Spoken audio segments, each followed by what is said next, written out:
Yes, friends, it is actually happening. You may be owed over $1,400 in extra stimulus money this very year. Our federal government is now releasing new information on who is currently eligible to claim an extra stimulus check in just a few weeks. Friends, this is very, very big news. Do make sure that you watch until the end of this video for the complete details. I will be giving away 4 $75 Walmart gift cards every week.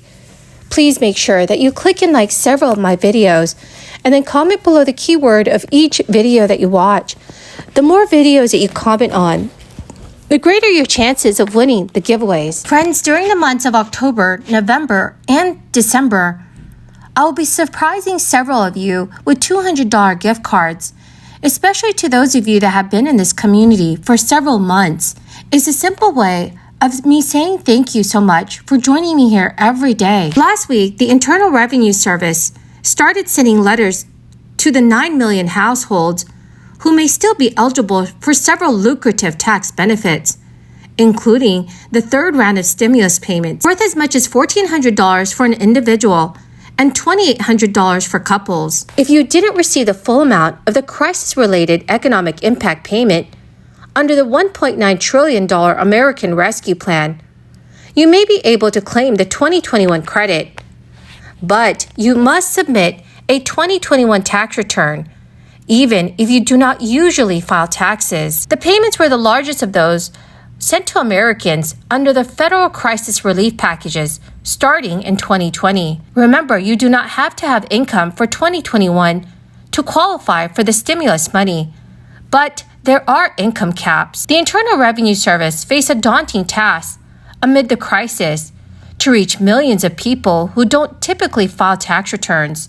Technically, the stimulus payments were in advance of the credit. For the third round of payments, eligible individuals with an adjusted gross income of $75,000 or less were entitled to the full credit of $1,400. Eligible taxpayers could also claim a whopping $1,400 for each dependent. In addition to the stimulus payments, households that file a 2021 return may also be eligible for the expanded child tax credit and the earned income tax credit. For those without children, the American Rescue Plan nearly tripled the earned income tax credit from $543 to $1,502. The credit can be as much as $3,618 for those with one child and $5,980 for those with 2 children. The child tax credit was increased to $3,600 for children 5 and younger, and $3,000 for those ages 6 through 17. The credit was not new.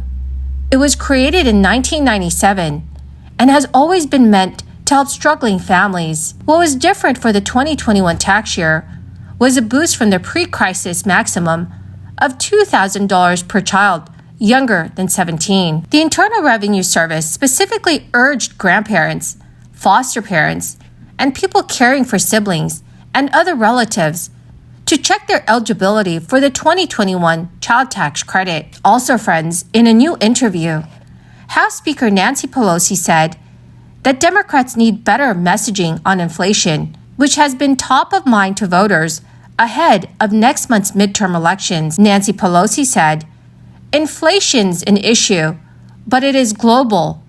When you bring down unemployment, inflation goes up. So in any case, President Biden brought unemployment down, cut it in half. Inflation is there, but it's global, and it's not as bad as in some countries." Friends, the keyword for this video today is Phoenix, Arizona. If you would like to enter the next Walmart gift card giveaway, please make sure you click and like several of my videos, and then comment below this keyword, which is Phoenix, Arizona, and additional keywords of any video of mine that you watch.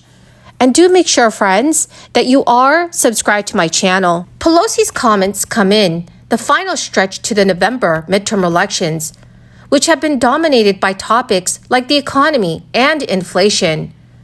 Inflation has been on the rise since the crisis began in 2020, making matters more difficult for consumers at the grocery store and gas pump. The Consumer Price Index, which measures inflation, rose 0.4% in the month of September and 8.2% in the past year. For more than a year now, inflation has been near a 4-decade high. Recently, economists and oil market experts sharply criticized Democratic Governor Gavin Newsom for his recent rhetoric blaming greedy oil companies for high gasoline prices in California. Governor Newsom wrote in a Twitter post this week, "Gas prices are up, while oil companies rake in record profits. We cannot continue to allow greedy oil companies to rip us off at the pump." In California, the average price of gasoline remains above $6 a gallon, far higher than any other state. According to AAA data, the state with the next highest average pump price is Alaska, where gas costs $5.40 per gallon. Well, my great and dearest friends, that is the end of my daily stimulus update video. Thank you so very, very much for joining me here today.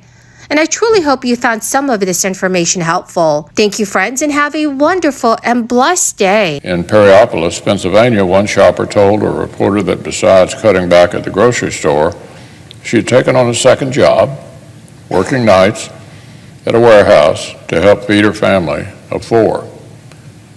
This is what she had to say. Clothing, gas, just about everything has gone up, and food is a large part of it.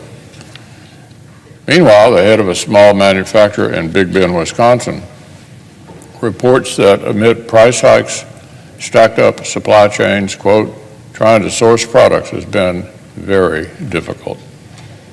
In each of these states' cases, West Virginia, Ohio, Wisconsin, and Pennsylvania, one senator tried to spare working families from all this preventable pain.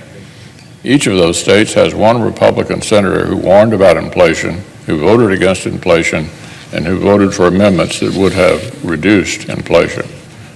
But unfortunately, each one of those states also had a Democratic senator who decided to vote in a partisan lockstep to plow ahead with the trillions of dollars in reckless inflationary spending.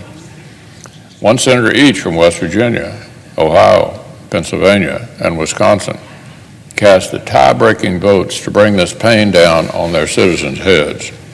And now, sadly, they're all paying the price. Working families in West Virginia are paying Washington Democrats' inflation tax to the tune of an extra $563 a month. Ohioans are paying $666 more. In Pennsylvania, inflation is squeezing folks for an extra $605. And in Wisconsin, it's $673. Families in these states are paying a painful price for the deciding vote that their Democratic senators chose to cast. Now, on a related matter, Democrats' runaway inflation includes skyrocketing costs to keep the lights on and to heat or cool homes. We're also witnessing the dangerous vulnerabilities that Democrats in places like California have built into their electrical grids. California Democrats have spent years putting green lifestyle preferences. The result is a grid that's both more expensive and less reliable.